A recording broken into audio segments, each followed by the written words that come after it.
Evil influences. We are to avoid close fellowship with people who persist in living evil lives. Here's Gene to explain. Ahab married a very wicked woman. The word or name of Jezebel has with it a ring of horrible evil, immorality, paganism. And Ahab married this woman, and she had incredible influence on his life in very, very sinful ways.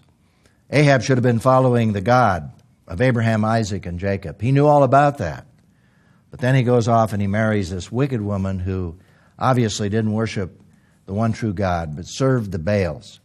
And here's what we read in 1 Kings 21 in terms of the influence that she had on him. Now, what I want to tell you here before we read this is what God said. I mean, this is not prejudice against a woman. This is just stating reality. God said this. And we read this, "Still there was no one like Ahab who devoted himself to do what was evil in the Lord's sight, because..." Now notice, God gives us the reason why he was so wicked and so evil. Because his wife Jezebel incited him. Wow, what a statement. This shows the power, the influence of a wicked person in your life, especially in this kind of relationship.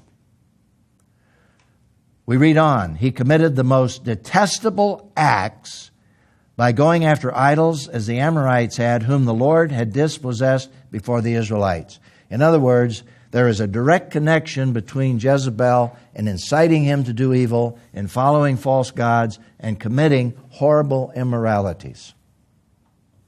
This was the influence of Jezebel.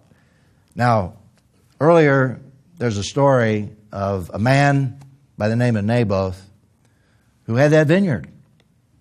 And Ahab wanted it. And Jezebel concocted a scheme.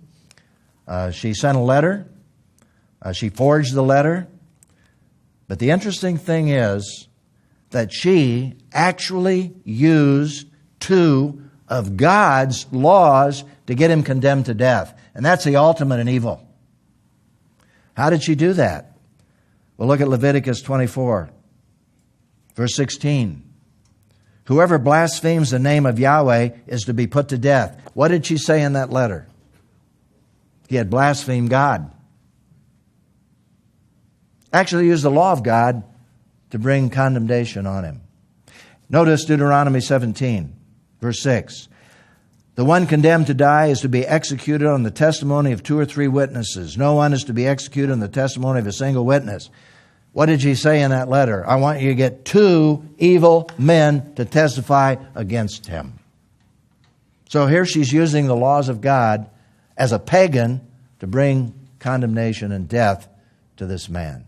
Now, that's about as low as you can get in terms of evil. But that was Jezebel.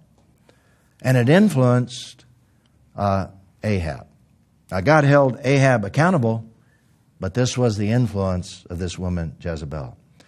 Well, you know, Paul warned the Corinthians against this kind of evil influence, because the Corinthians were converted out of a very pagan culture, very evil. They were participants in that evil culture.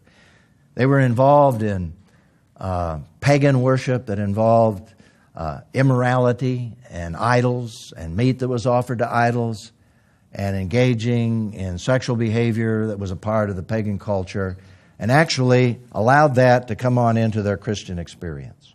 It was already there. They just continued that even as Christians, and God had to deal with it. But notice what Paul wrote to them in 1 Corinthians. "But now I'm writing you not to associate with anyone who claims to be a believer, who is sexually immoral or greedy, an idolater or verbally abusive, a drunkard or swindler. Do not even eat with such a person." In other words, what Paul was saying to these Corinthians, if you continue to have a relationship with those people who claim to be Christians, who are engaging in this kind of behavior in your weakness, you're going to become like them. You're not going to get out of it. And so he's really saying, avoid fellowship with these people who persist in living these sinful lives. Now, Again, we need to remind ourselves that Paul wasn't saying to remove ourselves from the world. Because how can we be light in this world? How can we be salt in this world? What he was saying is that we are not to be in fellowship with evil people.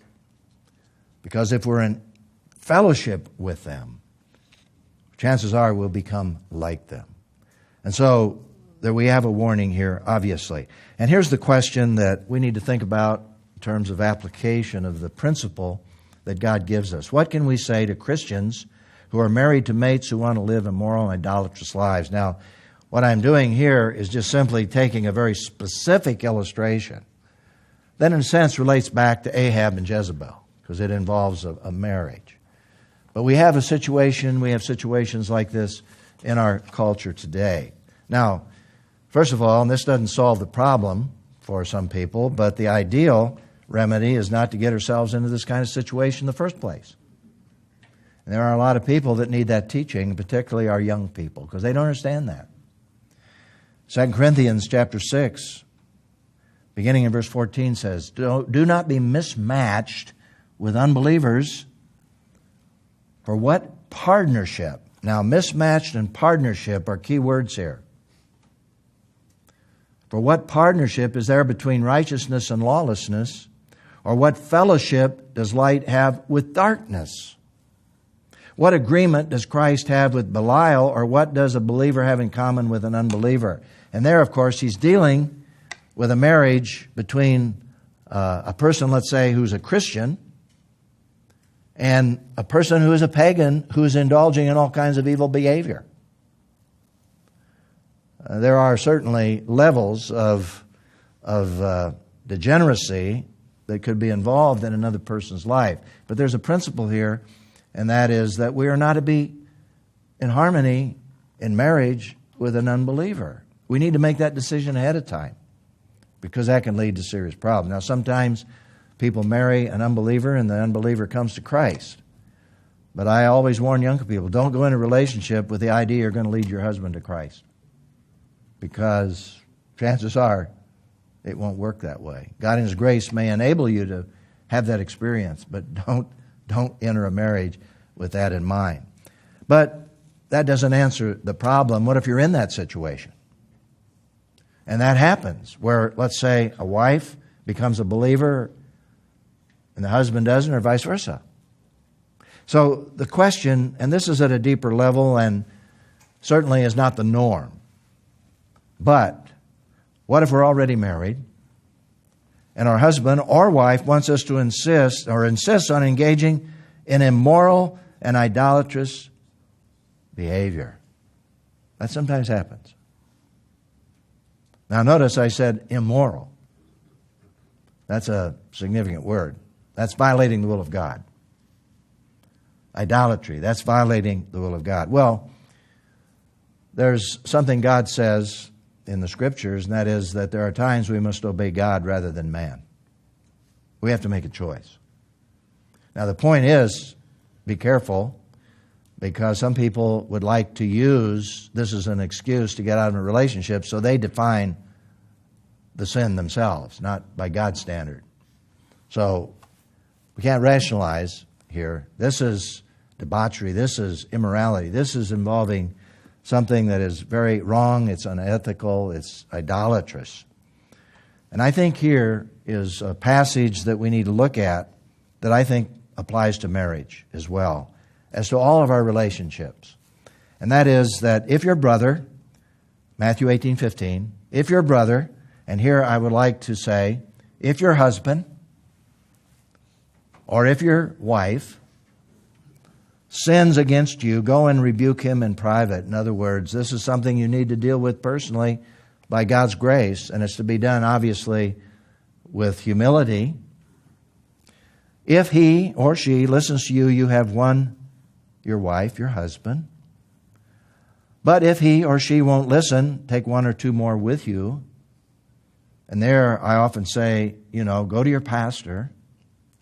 Go to someone who's godly, along with another godly person, maybe a pastor and his wife. And they will go with you and help to deal with this issue in your marriage. And so Jesus said this should be done so that by the testimony of 2 or 3 witnesses, every fact may be established. In other words, this is just not one opinion or another person's opinion. This is based on, is this really true? Is this really something that is a serious problem?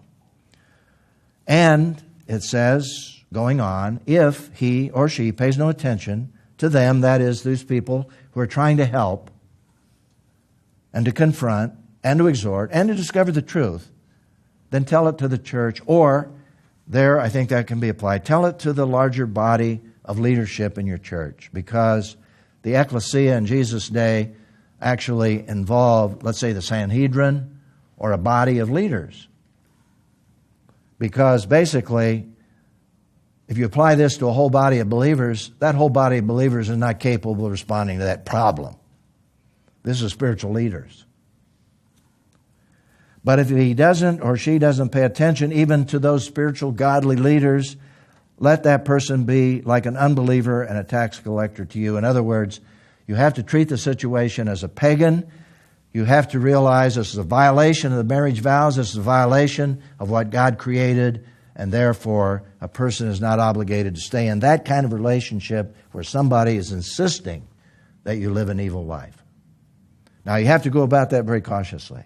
You have to get a lot of wisdom in the application of this concept. But here's the principle that I believe grows out of the story of Ahab and Jezebel.